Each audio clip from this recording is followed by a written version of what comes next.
Hello everyone, I'm Shuja Nawaz, and on behalf of the director, Irfan Nuruddin, and the South Asia Center team at the Atlantic Council, I'd like to welcome all of you to this very special event where we are looking at post-pandemic South Asia, how the COVID-19 pandemic will affect Pakistan's economy and regional environment.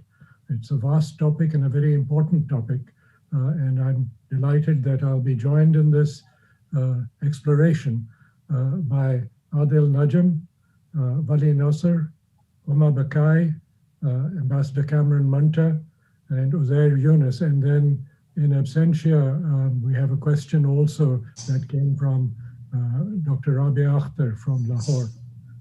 So let me begin by giving you a very quick introduction of the guests that have joined us today to have this discussion. Most of you know them well, but it's worth recounting some of their achievements as well as where they are currently. Wali Nasser, of course, is well known to people who follow the region and the Middle East in particular. He is the Majid Khadouri Professor of International Affairs and Middle East Studies at Johns Hopkins School of Advanced International Studies. Between 2012 and 2019, he was the Dean of the school, and between 2009 and 2011, he was a senior advisor to U.S. Special Representative for Afghanistan and Pakistan, Ambassador Richard Holbrooke. He has taught previously at Tufts, at the Naval Postgraduate School at Stanford and the University of California, San Diego, and the University of San Diego. He's the author of several books, most recently, The Dispensable Nation, American Foreign Policy in Retreat, Forces of Fortune, The Rise of a New Muslim Middle East, and How It Will Change the World. And of course, The Shia Revival, and numerous other books that most of us have read over time. Adil Najam is the inaugural dean of the Frederick S. Pardee School of Global Studies at Boston University. He is also a professor of international relations and of earth and environment.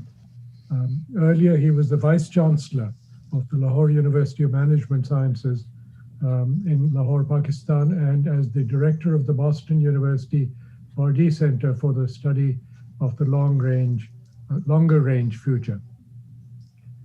Adil, for those who followed his stellar career, was the co-author for the third and fourth assessments of the Intergovernmental Panel on Climate Change, the IPCC, the work for which the scientific panel was awarded the 2007 Nobel Peace Prize for advancing public understanding of climate change science.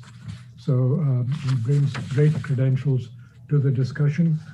Most recently, he was appointed by the Prime Minister of Pakistan, Imran Khan, to Pakistan's Advisory Council on Foreign Affairs. As I said, also joining us in this discussion is Huma Bakai of the Institute of Business Administration in Karachi. Apart from being a journalist and a scholar, she has most recently edited a book on COVID in the region, and we hope to profit from her knowledge on the subject. Ambassador Cameron Munter, of course, is well known to people in the region, and particularly in Pakistan, as being a very active and visible ambassador in Pakistan at a very critical point in the history of US-Pakistan relationships. And of course, for his personal role, particularly during the terrible floods, where people saw the US ambassador actually lugging bags of rice and wheat off planes and delivering them to the affected people.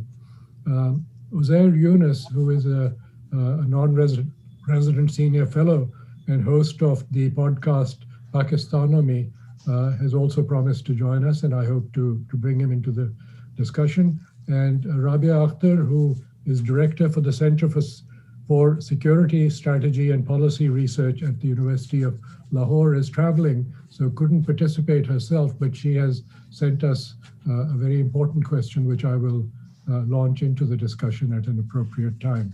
So that said, I don't want to take too much of your time and too much of the participants' time in laying out a picture of what's happening in the region. Let's go straight into it.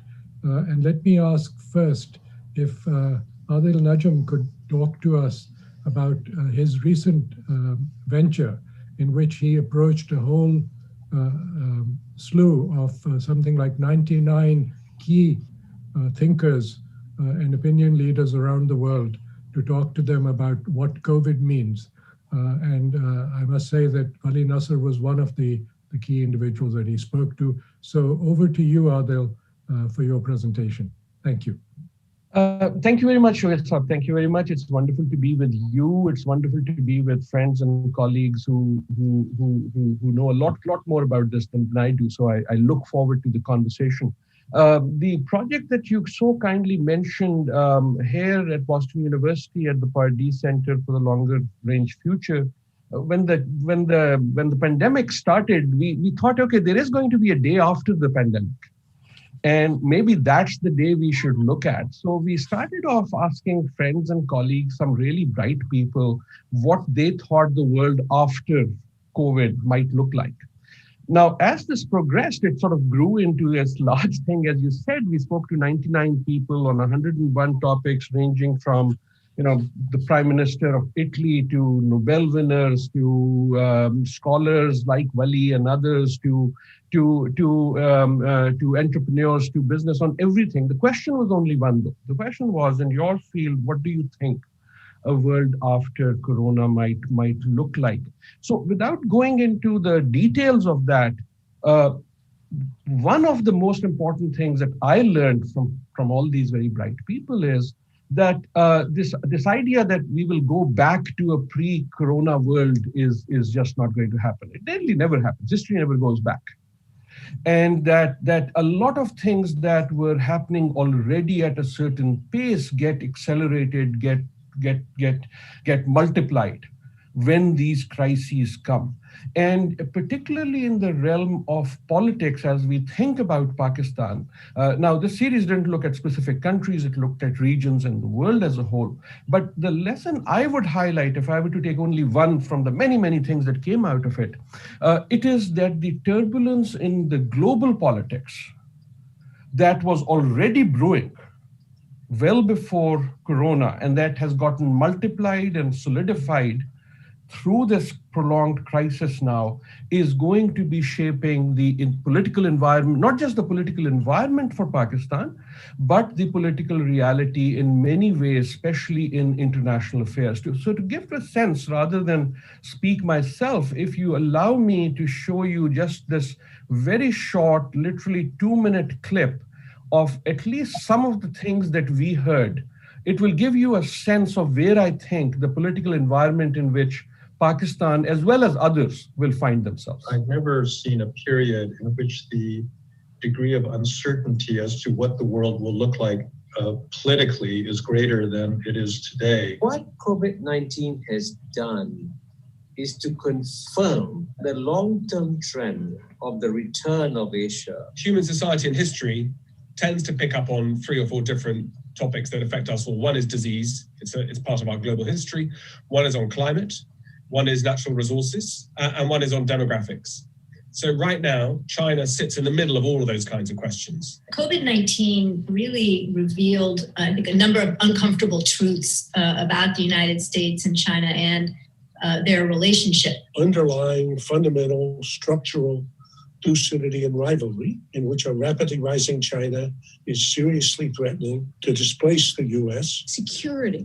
The EU is in a very bad neighborhood, and that also links to the migrant and refugee crisis. One of the effects that we see is fear of migrants ramping up. I have been surprised how suddenly we are now concerned more about how many masks a country has, as opposed to how much oil or energy. There should be a conversation about what should be the definition of national security in the 21st century. I think for the United States, alliances become more important. NATO becomes more important. It's very clear that because of COVID, the United States is going to leave the Middle East. We have to expect that some governments in the Middle East will fall. Already, we've seen a number of African countries that have suspended elections. And I can promise you, I can guarantee you that there will be many more countries in 2020 that do suspend their elections. This US election is the most important exercise of the democratic franchise anywhere in the world, I would say, for the last 90 years at least. It's embarrassing how terribly America has addressed this problem. I think it's very important for the next president of the United States to really try to heal what has happened to our country. The world after COVID is going to look an awful lot like the world before COVID.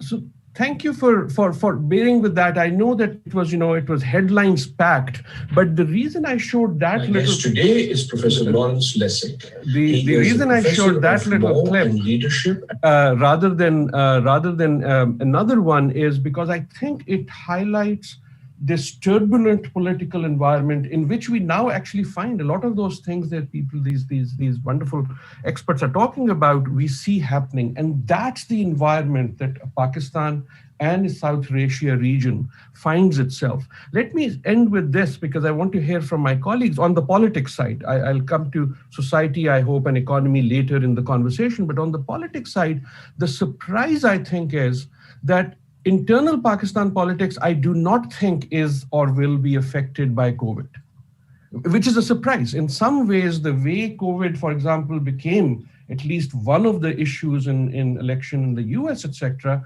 is not so for Pakistan, partly because Pakistan kind of has stumbled through this epidemic part in a way that has surprised Pakistan itself. I still do not know how to understand those numbers. And I think that will unravel. And partly, I think, because Pakistan politics internally was already so turbulent. This turbulence only added slightly to it. And the real dynamics of Pakistan's internal politics remain what they were. But the outside dynamic, the single most important one, as we heard again and again and again, is China.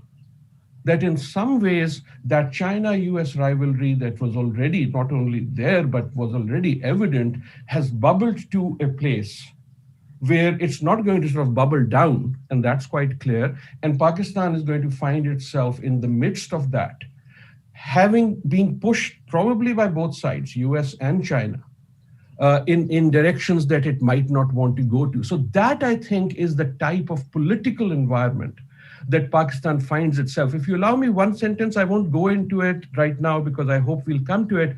I do think the more interesting story might be not just on international politics, but on domestic society.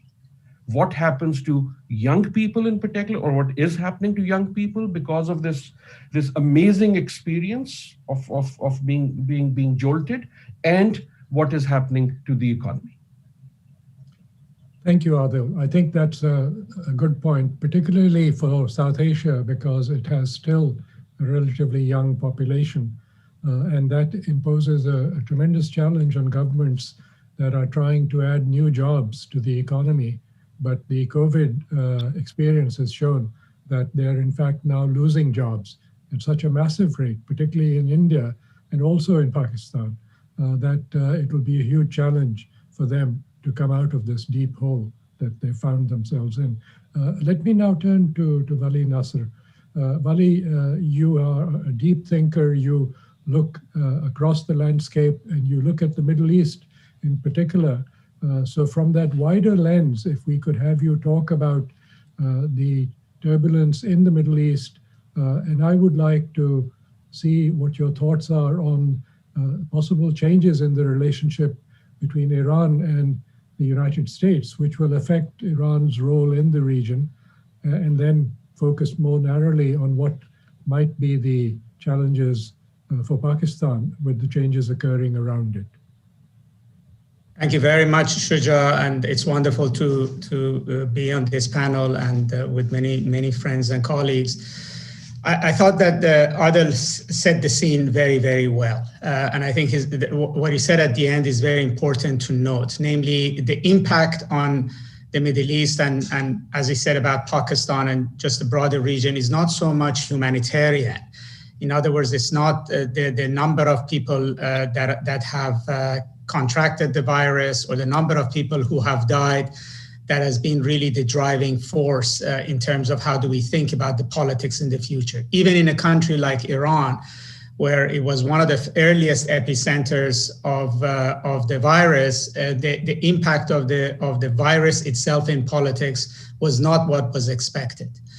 And there might be many reasons for this. First of all, the number of deaths might have been mitigated because of, in fact, that these regions have such young populations. There is also a certain sensitivity, let's say, to deaths and crises of this sort, which might not be exactly the same as in the United States and Europe. But in reality, COVID's impact on the Middle East, and I would say on Pakistan, is more about what it has done to the global economy and how it has changed the environment in which these countries have been operating. And if I were to start with Pakistan a little bit, I think there are a number of things that COVID has done to the global situation that is impactful for Pakistan. So the rise of China is one. I mean, China did not rise because of COVID, but the rise of China happened during the COVID time period.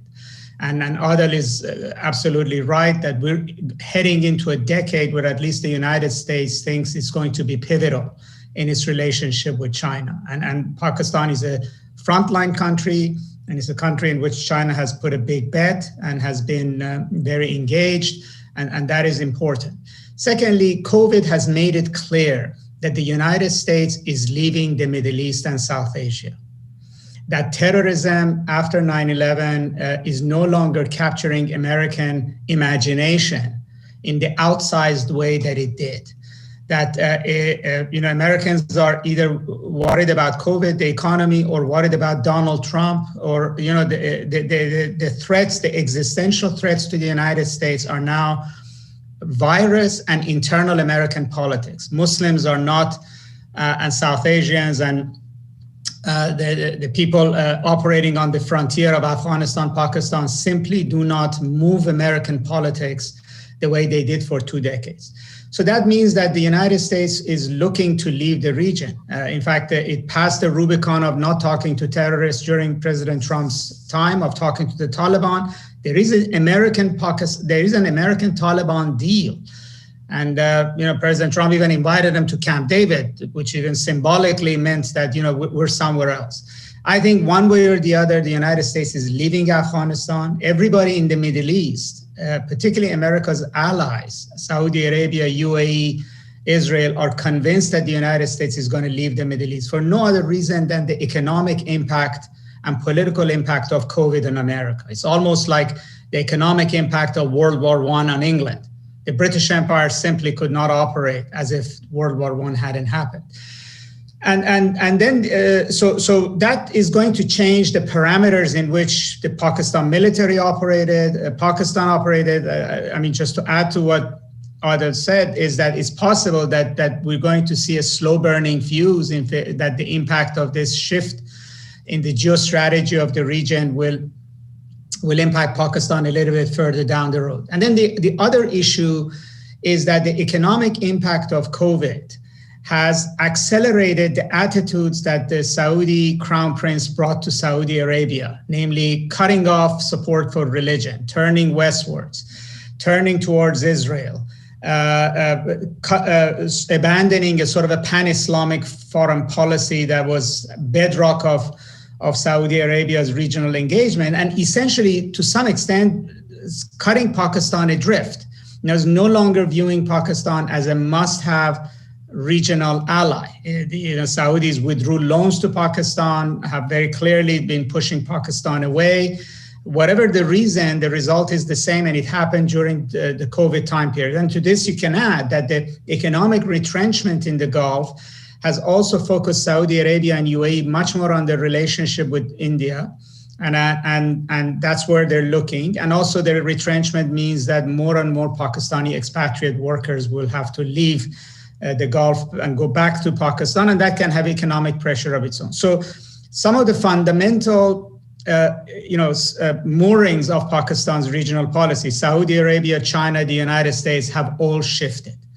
And this is what Pakistan has to grapple with.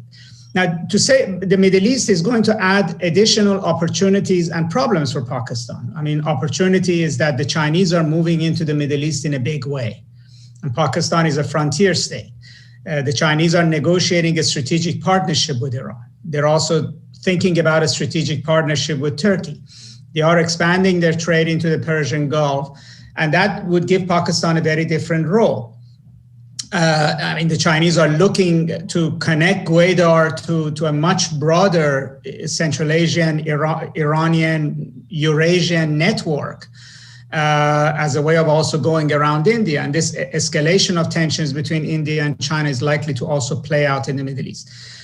In the Middle East, it's very clear the United States is leaving the region. There is only one fundamental issue it has to take care of that would allow it to leave, and that's Iran's nuclear program.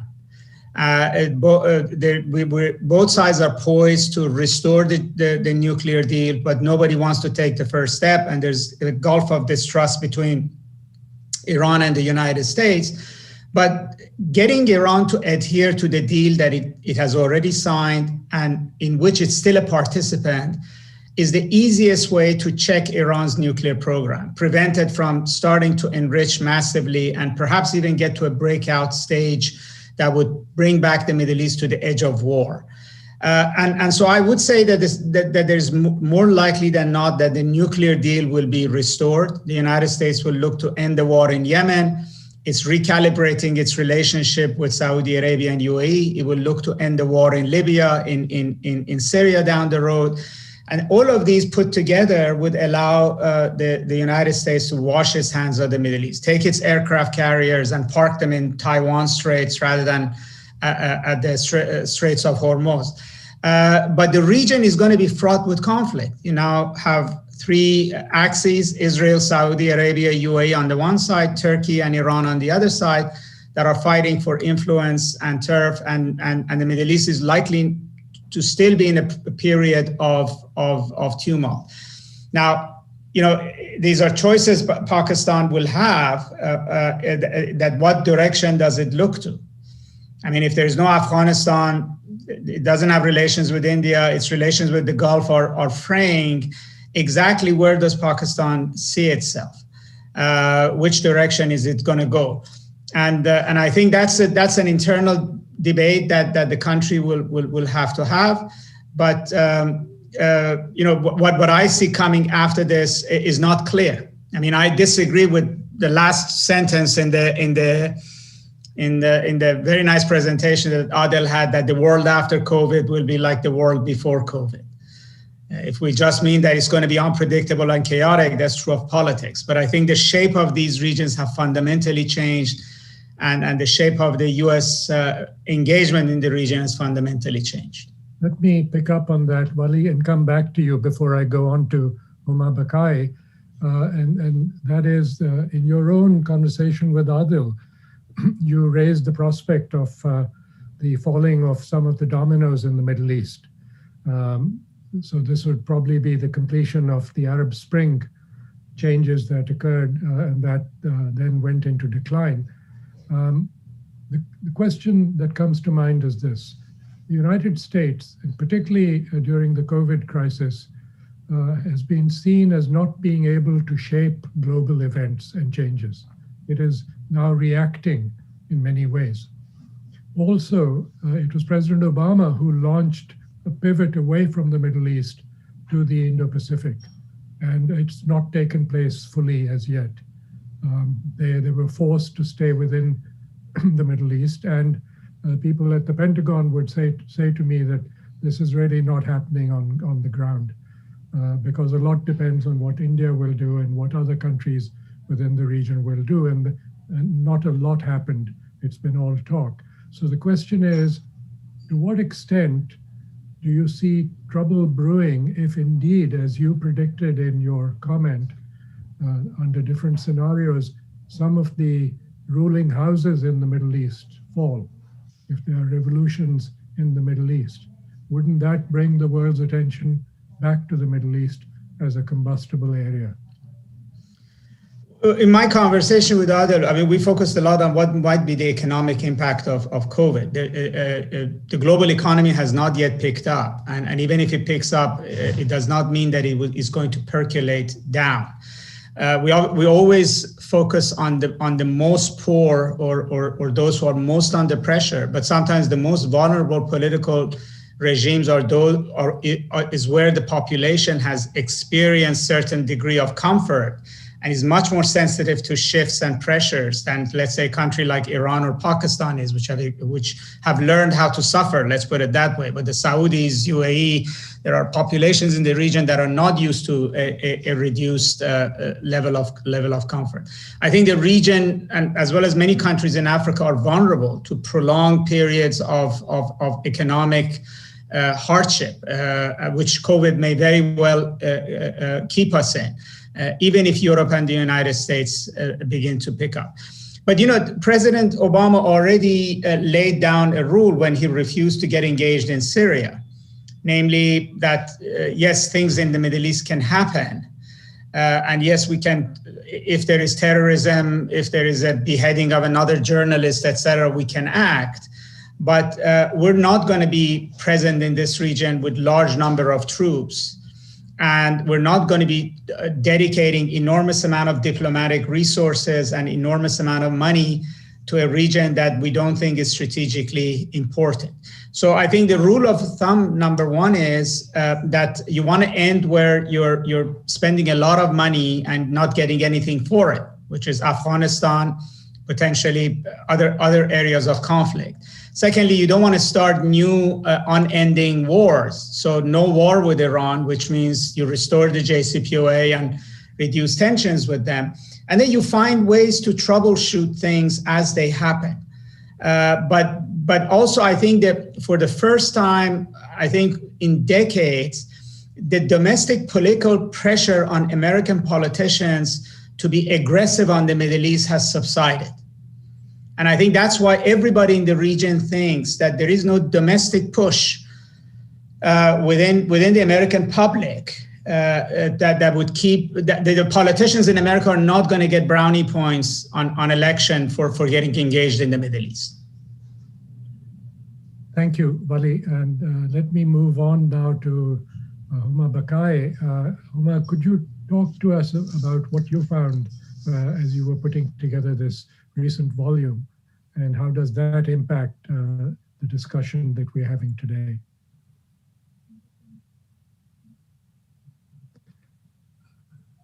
Second. So the first two chapters of the book are on, one of them is titled The Modern Day Tragedy, and it is about the conflict between, or the confrontation between China and the United States. And subsequently, the chapter that I've written is also about China, but it is also about how Pakistan sees it as a country that has given it choices and options in its foreign policy.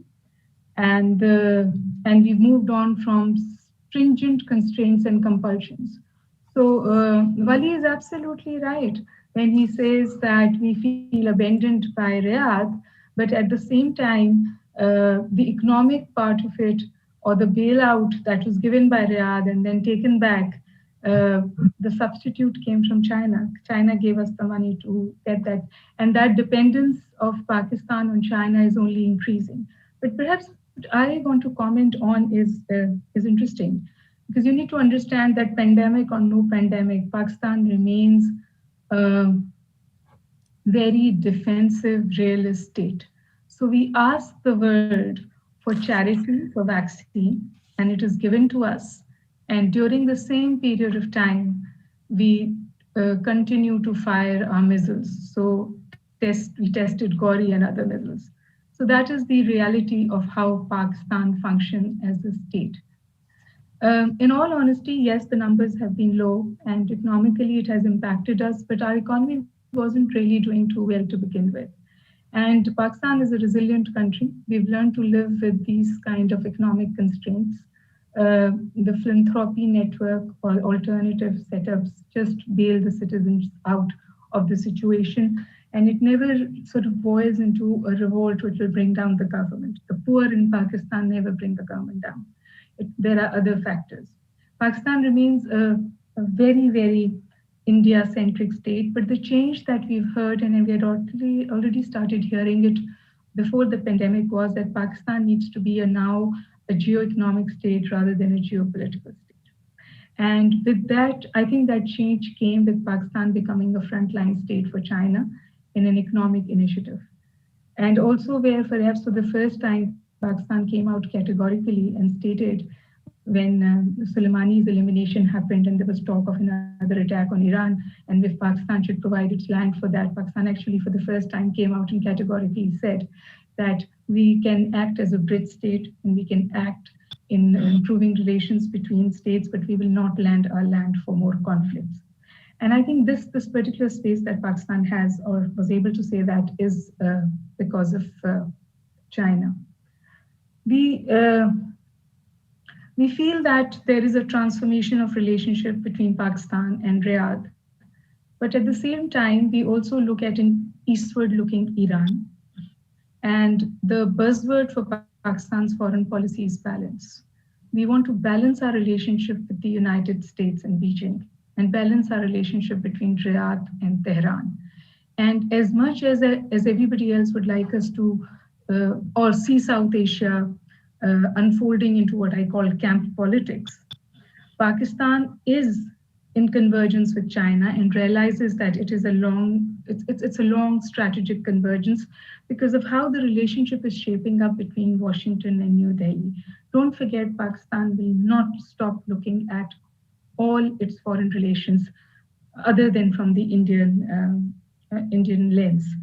So the more close Washington and New Delhi becomes, or the perception in Pakistan is that this convergence is strategic and it is to counter China, Pakistan just becomes more confident of its own convergence with China. Moreover, you need to understand that there's this another dimension to this politics, and that is that the deterioration of relationships in the Himalayas between New Delhi and China, I'm talking about Ladakh and Sikkim, allowed Pakistan to carry on with what it was doing in Gilgit and Baltistan, because India had become very aggressive towards Gilgit and Baltistan, declaring it as a part of its own part, and being the line of control had become extremely hot. All of that for Pakistan eased when they were in confrontation with China and Sikkim and Ladakh. Our water situation with India also has the dimension of China being an upper riparian speed.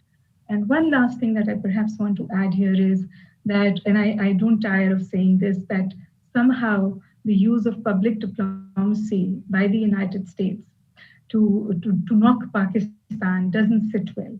And the latest example is again with the Biden administration, and that is that the first conversation that Foreign Minister Shah Mahmood Qureshi had with Anthony Blinken, the top of the agenda was that why have you released Daniel Pearl's murderers?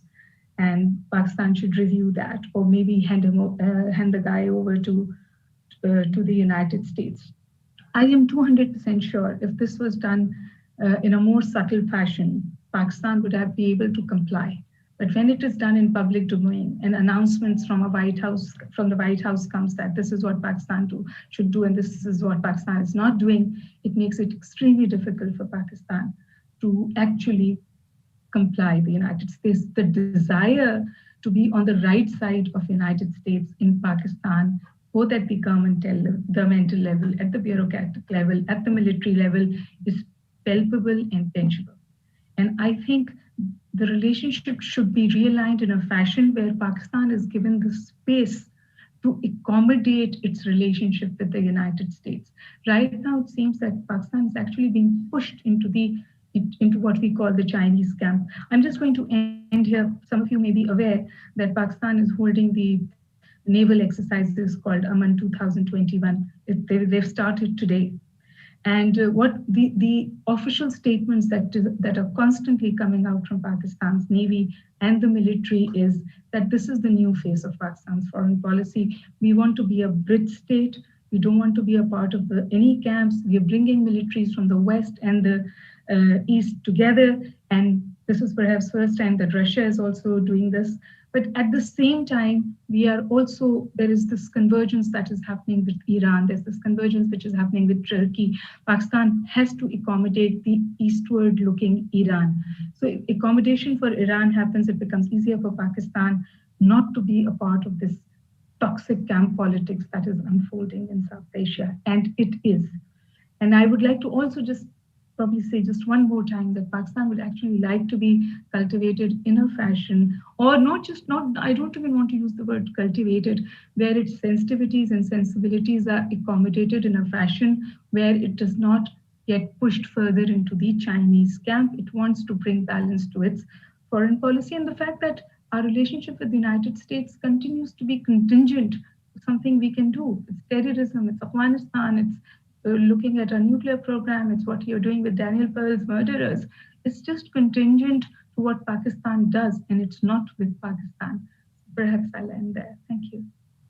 I think what I read into what you're saying is that Pakistan needs to shift the focus from being a security-oriented state to being much more polity and an economy-oriented state. That is the thrust now. We're saying it. I don't know if we're going to start doing it, because we continue with our Goris and our missile testing. Yes. So there's an internal yes, it's a conversation. And actually, we like to say now that we are not a geopolitical state. We are geostrategically motivated. We are a geo-economic state. And we define that with our convergence with China. So because we want functional relationship on both our borders, we say that as the new mantra for Pakistan. Yes. So what you're saying is that it's possible that Pakistan can stop trying to seek rents from its strategic location, but use its economic location for strategic purposes. Let me move on to Ambassador Munter and ask him if he thinks that what Bali was saying in particular about the changes in US policy vis-a-vis the region and vis-a-vis Pakistan, and what Huma was saying about the potential changes in the US-Pakistan-India equation ring true for you, and what do you see happening after the COVID situation is somewhat under control? Yes, thank you. And I will be very brief because I think Vali has laid out many of the ideas that I will just try to give a few grace notes to. I think the key thing that he identified that I very much agree with is that the context within which Pakistani policy, and especially foreign policy, works has simply changed. And the idea that you have your three major, if you will, patrons, the Chinese, the Americans, and the Saudis, that the context for each of these has changed in many ways, means that you can't simply do business as usual. And this is an internal question for the leadership in Pakistan, among them the military, among them the intelligence services, among them the economic elites and the people who run in the Congress, that in the parliament, that the idea of having balance, as Huma mentioned, is a wonderful idea. But in foreign policy, balance can't be the same thing as simply trying to play countries off against one another for greater advantage. As you mentioned, Shuja, the idea of getting rents from other people who are vying for your attention is simply not going to work. And it would be wise for Pakistan, as I think Pakistan is trying to do, to get out of that trap. From the American point of view, I think that you're going to have a focus very much as Vali says, looking away from the Middle East, looking away from Africa. Of course, events can change that. But yes, trying first and foremost to rebuild the alliances from the Western Pacific and the traditional European alliances. And I think it's significant that your leading China Asia expert is the Indo-Pacific coordinator, Mr. Kurt Campbell, and that it's basically a world, if the new administration is imposing a picture on it, it's a world that consists of working with Europe and working with those countries that are to the west or to the east of China. And in a funny way, it leaves Pakistan out. And one thing that I am most concerned about, which is a variation on the theme that I think Huma is talking about, is the worst thing is not, I think, that America will tell Pakistan what to do. I think the worst thing is that America won't care what Pakistan does, which I think is an enormous mistake. But I think that it may simply become further down the list of priorities, not a counterterrorism threat, or not perceived to be a counterterrorism threat, not next door to the biggest deployment of American troops, et cetera, falling down in American priority, so that rather than being a country that could actually take advantage of becoming a geo-economic power that is harnessing some of the potential of the economy that has not yet happened, and becoming in that sense a friend of America in a very broad and strategic sense, what I fear much more is that there will be no attention, very little attention paid to Pakistan, that everything to the west of India, because of the focus on Asia and the focus on Europe, will be simply less important. What I would hope that the Pakistani government in the post-COVID era can do is take a good look at the decline that I think was very accurately pointed out in the recent article that Vali and Shamala put in the Atlantic Council blog, which is that it's been an economy in decline for so long that, yes, to become a geo-economic power may take some real courageous changes to try to look at the more high value-added industries that have the potential of growing, tech and other things in Pakistan, and escaping the stranglehold that the powers of, say, textiles and agriculture and the low value-added industries that dominate the political hierarchy in Pakistan have had. That'll take some courage. Pakistan, in my mind, to its benefit, has the opportunity to do that now. That's one of the good things about flying under the radar with the Americans, is that if you make changes, it won't be because the Americans are telling you to, it's because you want to. So that's a little bit of optimism that Pakistan has a chance to engage in this geo-economic role if it wants, in part because the Americans will probably be pressing them, in my opinion, pressing them less. Thank you, Cameron. And let me just pause and invite our audience to use the chat or the Q&A function on their screens to send their questions in. And my colleagues at the Atlantic Council South Asia Center will pass those on to me so that I can ask those questions for you. If Uzair Yunus is with us, maybe I can bring him into the discussion because he's been looking at the economic situation. Is Uzair there? No, okay. Then let me pick up on what Ambassador Munter was saying, which was the job situation and the need for Pakistan to take the initiative. And one of the facts, and this is from official figures from a spokesman in Pakistan, that they were expecting that the estimated job losses would range from 6 to 16.5 million. And this is when Pakistan should have been adding 1 million new jobs to the economy every year. So the losses themselves would be from 6 to 16.5 million. And the expert, the official that is quoted in this article in the Express Tribune says many of these would be permanent. So as many as 67 million people in Pakistan could potentially be pushed below poverty, increasing malnutrition and thereby reducing disease resistance. So the longer term economic effects of the pandemic are still to be felt by Pakistan. Going back to the broader picture, I have a question here, which I'll pose back to the panel from Rabia Akhtar, who, because she was traveling, couldn't participate herself. She says, echoing some of the things you've said earlier, the temperatures have remained high in the South Asian neighborhood during COVID-19. In this backdrop, how would the threat landscape change for Pakistan as and when the clouds of COVID-19 dissipate, especially when the regional environment is set to be affected by the dynamics of the Sino-US rivalry and resultantly those of the US-India strategic partnership? So there are echoes of what has been said before, but if I could throw this back, maybe go to Adil and see if he would like to begin this, and then Wali, and then Huma, and Cameron Munter could wrap up. Thank you, Shuja Sab. I do want to take Rabia's question, which is again sort of, I think by temperatures, she means political temperature rather than the climatic temperature that I work on, which also has an impact or might have an impact on COVID. But I do want to bring the discussion from Pakistan to Pakistanis. And I say that with some care. In some ways, I think the future of Pakistan will be determined more by Pakistanis than by Pakistan, meaning foreign policy as we have talked about it. I think all the things, I don't disagree with them. But unlike the others, maybe I am different in the sense that if US-Pakistan sort of interaction recedes and both are less important to each other, I'm not sure that's bad for either.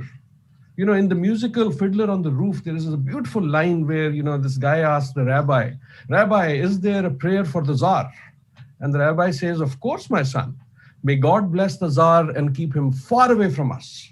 And I think that's the attitude of both countries to each other, and it will be good, because I think that sort of sense of transactional, which we pander to all the time on both sides, is not healthy for either the Pakistan or for the US. And I think people in both countries are pretty concerned about it. On the Pakistanis, coming back to the pandemic, two things. On the economy side, you know, much of my series and everyone else has been focused on the global economy, and that's right, because that shakeup is going to be likely to be even bigger than the political shakeup.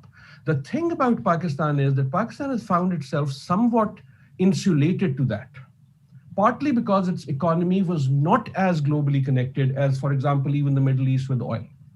So when those shocks came, in fact, the surprise has been, because Pakistan isn't a major exporter, Pakistan isn't in the global supply chains, that shock didn't happen. I do not believe, I'm not sure if I believe those numbers about employment, because the economy on the ground seems to suggest that, like many other Asian countries, Vietnam, etc., the economy has kept moving. The boat we have missed is, because we weren't globally connected, there wasn't the ability in Pakistan to take over some of those supply chains as some Southeast Asian countries have done. But amongst the interesting things that's happened is suddenly the at a small level, but not insignificant, the e-commerce economy has started taking up things that were just not moving the last 10 years or 5 years. Especially, for example, with electronic transactions, because there isn't the credit card economy, or for delivery, have started sort of being shocked into it. Now, if that sort of stays on and takes on a life of its own, then I think there is a lot of potential for this crisis, as crises also do, to create new impetus within. Now, I'm not suggesting that the job losses question is not real. I'm suggesting it's different in Pakistan. You are exactly right. The billion jobs a year that need to be produced and can be produced. Now, this is a young country, right? Take every Pakistani, put them in a line, 60 Pakistanis out of all 100, 60% will be 30 years or less. Breathe that number in. 60% are going to be 30 years or less. Of them, they have now had a year in absentia. Now, we are very much worried about, you know, what happened to their education and stuff, and that is very real. But the question is, what have they been doing in this year? And how will those habits impact? So in the US, when we talk about habits of COVID, we talk about whether people will come back to the office, what the office will look like. I think in Pakistan and many other developing countries, the question of the habits of COVID that the young have taken on are very different and can also have very many positive impacts, whether it is with learning over seminars like this, whether it is about changes in education, whether it is about e-commerce. If you allow me once again to share my screen for just 1 minute, earlier work, 2 years ago, I was the lead author of the Pakistan Human Development Report, or the co-lead author with Faisal Bari. And we looked at youth. And I want to show you just one figure that came out of it. And if that figure changes, then I think you actually see a COVID impact. So what we did was that, if you can see my screen, what we did was that we said, what if we put every young person in Pakistan, 29 or under, 15 to 29, and in a room that has 100 people, which is totally representative, what would Pakistan's young people look like? So if Pakistan's young people, 15 to 29, were represented as 100 young people, totally representative, what would they look like? And this is what we came up to with at that point. Now, I think if this picture changes, right? And what do I mean by this picture changes? If you think this is the picture of, seven have access to sports facility. Think about that. Growing young with only 7 out of 100 having any access to physical sports activity.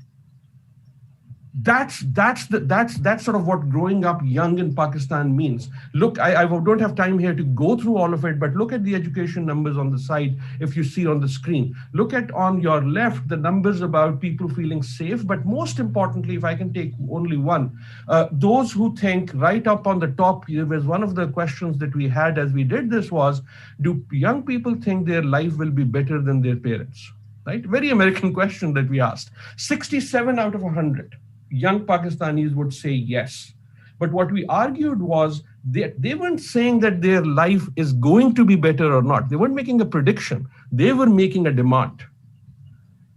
They're saying we expect our life to be made better. And that I think is what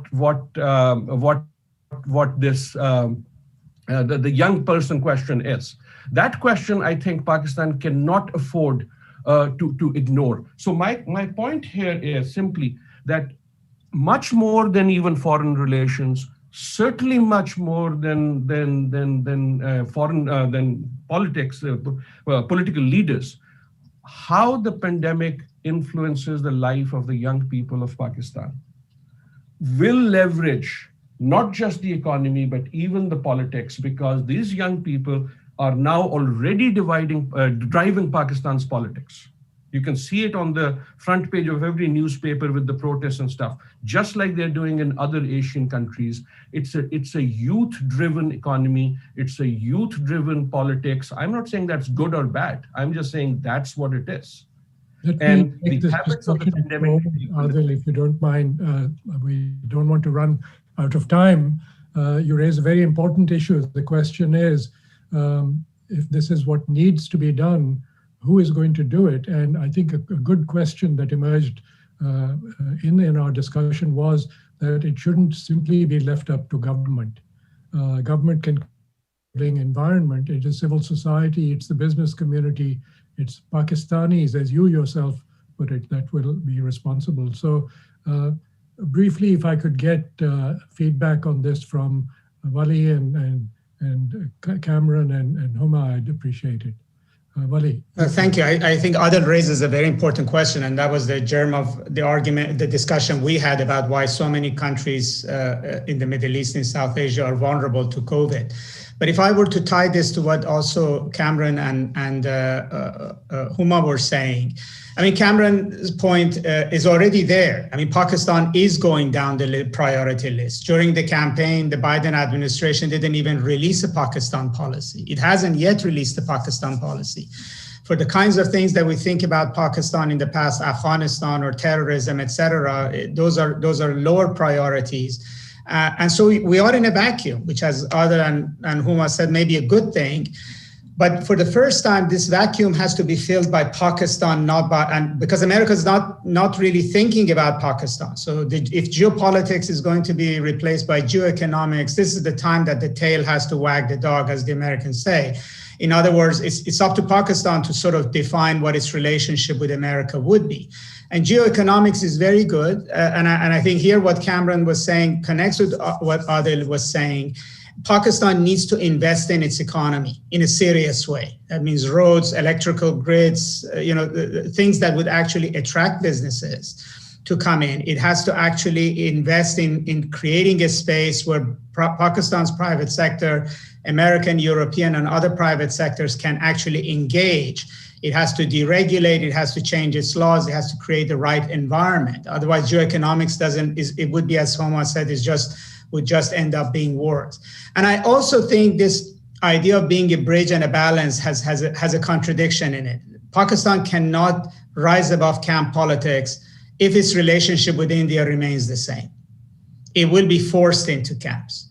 I mean, if the Indo-Pacific, picture that Cameron drew, if the tensions between China and India begin to escalate, the Pakistan-India rivalry will force Pakistan to basically pick one side or the other. And the entire idea of geoeconomics, everything Adil said about the future, is just not going to work with a state that whose preoccupation, as Huma said, is India. And it's unfortunate that at this moment, India has a very belligerent leader who actually sees benefit in this in escalation with Pakistan. But it's a big debate the country has to have. And sometimes, when you hit bottom and when the old rules don't play, maybe it will force Pakistan to sort of take some of the key steps. Well, Cameron, maybe you could answer a question that Shumaila Chaudhry has raised, because that is also about this topic, which is what happens when Afghanistan is no longer the reason for the US-Pakistan engagement. At the moment, the US seems to be relying on Pakistan to deliver on the Taliban.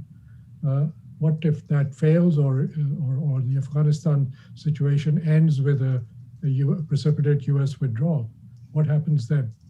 Well, thank you. And as I mentioned to you, I'm very sorry, in a few minutes I'm going to have to depart. So thanks for this chance just to make a couple of comments. I think this is a wonderful opportunity for the diplomacy of Pakistan. That is to say, rather than waiting to see what do the Americans want for us next, Pakistan has, for example, a border with Iran. If Pakistan chooses to say that a problem the Americans want solved or dealt with is Iran, rather than waiting and playing whatever cards it can play, it could actually be proactive and engage and say, we also want to see good relations between our neighbor Iran, and to try to engage creatively in a new kind of diplomacy. Similarly, if the Biden administration is able to articulate a relationship with China, which is not simply a relationship of competition, but is also, linked to China in some way, if the diplomacy of Pakistan is creative, there are ways to talk to both China and America that might not have been tried before. In other words, this would take a real departure from the tradition of, say, I don't mean to make a caricature of Pakistani diplomacy, but waiting, folding one's arm and saying, until all of you guys get Kashmir right, we're just going to wait here until et cetera.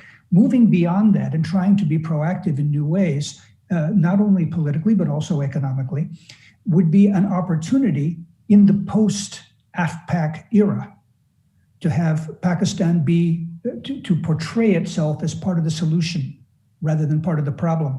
And I know that sounds a little bit like sloganeering, but it would take, a kind of a creativeness that I know that Pakistan has the capacity to do, but I'm not sure it has the political will to do. With that, again, I'd like to thank you. I've got to go on to another event, but it's been a great discussion. Thanks so much for the opportunity to take part. Thank you, Cameron. And your comment echoes the remarks of former Army Chief General Kiani, who told President Obama in his famous note that he handed over that Pakistan wanted to stand in the same corner at the end of the day. Huma, maybe you could answer a question that came from the audience. Arif Ansar says, does the US, is it likely? Before that, please may I make a comment on what was just said? Certainly, but because which relates to the region, which is, will the US end up leaving the Middle East to China? If you can roll that into your answer briefly, I'd appreciate it. Okay. I'll try that, but what I really wanted to make a comment on is that Vali said this, and in so many ways, probably you also said it, and Mantar also said it, that US is probably not worried about Pakistan anymore, and that Pakistan is not very prominent on the US radar, which is only going to make things very difficult for us, because the fact that we have a border which is is one of the most dangerous borders in the world, and now 3 nuclear powers are engaged in that border, China, Pakistan, and India, then perhaps we are not left with any other choice but to look at China to be the stabilizing feature or the stabilizing country in this region. And more importantly, I know Wali just said that the policy for Pakistan has not just come out, has not even come out, or they're not talking about Pakistan. And I completely understand you sitting there in the US saying that. But over here, what we see is that every conversation that you have with us, you tell us to revisit our relationship with China. And at the same time, you're saying that we're not doing anything with you. So which only then doesn't leave us with a choice, but to be squarely in the Chinese camp. We've reconciled to the fact that aid from US has shrunk. We've reconciled to the fact that our exports have shrunk during the entire Trump era. The relationship had decent optics because of Afghanistan, but there was no strategic dialogue. We were not conversing on anything. There was no assistance, which actually pushed us more towards China. I think this particular attitude in the US, if it continues, it's only going to just sort of fuel the camp politics that is unfolding in South Asia. And if I mean, I would essentially say this in my independent capacity and not being a representative of the government or even Pakistan for that matter, is that US should see this as an SOS. If US wants to recalibrate its relationship with China, can Pakistan be ignored from the equation? Because China sees Pakistan as a frontline state. And our relationship with India has become triangular with China. Does US want to completely subtract itself? Or South Asia is not important anymore, and then Indo-Pacific is not important, and all of that. And I already think that the debate here in Pakistan is that the Indo-Pacific view of US is both geographically and geostrategically extremely myopic.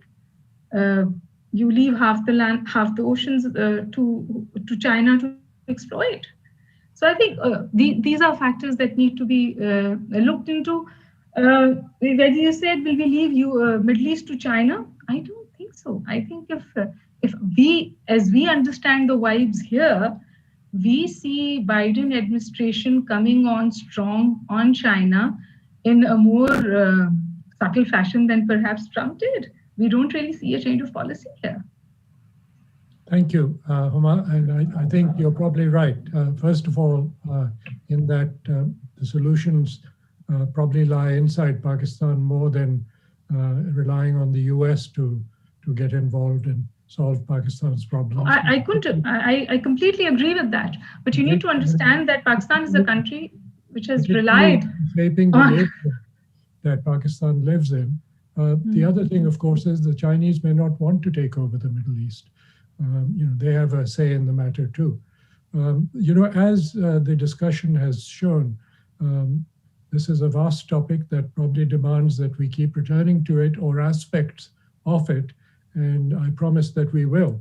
We are planning to have discussions, among other things, on education in Pakistan, particularly girls' education in Pakistan. And stay tuned for information about that in due course. I hope you will join me in thanking our eminent guests, Adil Najam, Wali Nasser, Huma Bakai, and of course the questions, and Cameron Munter, and then the question that came in from Rabia Akhtar and from the audience, including Shamaila Chaudhry, whose question was subsumed in the discussion that Wali and Huma had. So on behalf of the Atlantic Council and the South Asia Center team, I want to thank you for joining us and thank our guests, and we'll see you again soon. Thank you.